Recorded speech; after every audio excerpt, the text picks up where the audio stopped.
अगर कोर्ट कचहरी जाने की नौबत बार बार आपकी जिंदगी में आ रही है, अगर आपके विरोधी आपको हमेशा लीगल डिस्प्यूट में फंसा कर रखते हैं या फिर आपकी सारी कमाई कानूनी मामलों को निपटाने में ही खर्च हो रही है, तो इसके लिए घर का कौन सा कोना जिम्मेदार हो सकता है? पंडित जी बताएं।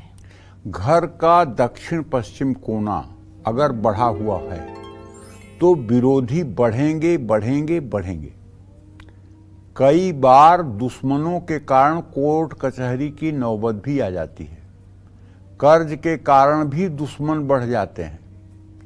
उत्तर पूर्व के कोने में माने नॉर्थ ईस्ट के डायरेक्शन में जहां पूजा स्थान होता है, अगर उस कमरे में या उस जगह पर आपने लोहे की अलमारी रख दी या आपने शौचालय बनवा लिया या आप वहां मतलब कूड़ा डंप करते हैं या वहां गंदगी रहती है या वहां अपने जूते की रैक बना दी है या वहां आप झाड़ू रखते हैं, पक्का मानिए कोई देवता स्वर्ग से भी आकर के आपको सुखी नहीं कर सकता। ये मैं एकदम अनुभव की बात बता रहा हूं।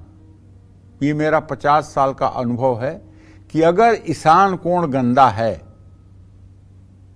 ईशान कोण के वास्तु दोष का कोई उपाय नहीं है कि ये कर दो तो ये ठीक हो जाएगा, वो कर दो तो वो ठीक हो जाएगा। ईशान कोण में सीढ़ियां होंगी तो आप विकास नहीं कर पाएंगे।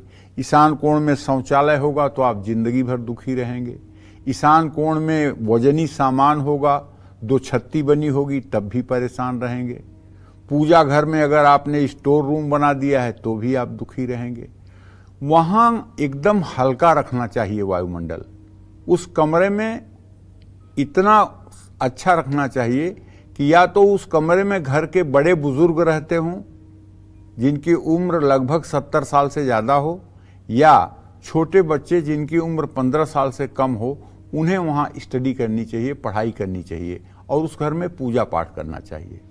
नहीं तो सरकारी मामलों में उलझन होगी और कानूनी मामले बढ़ेंगे। मकान के दक्षिण पश्चिम कोण को हमेशा भारी रखना चाहिए।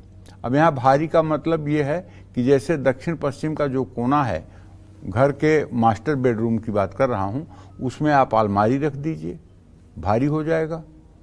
उसमें आप मतलब कि वजनी सामान रख दीजिए, भारी हो जाएगा। अगर दक्षिण पश्चिम कोना खाली है या हल्का है तो पैसा कानूनी मामलों में निकलता है और ज़्यादा खर्च होता है। घर की उत्तर पश्चिम दिशा में पानी का पंप, कुआं है या बोरवेल है तो दुश्मनी, मुकदमा, छल कपट, धोखा मिलते रहते हैं। कानूनी मामलों से बचने के लिए घर की पश्चिम दिशा की दीवार को मोटा और ठोस बनाना चाहिए। ये बात ध्यान रखना चाहिए। जय मां विंध्यवासिनी।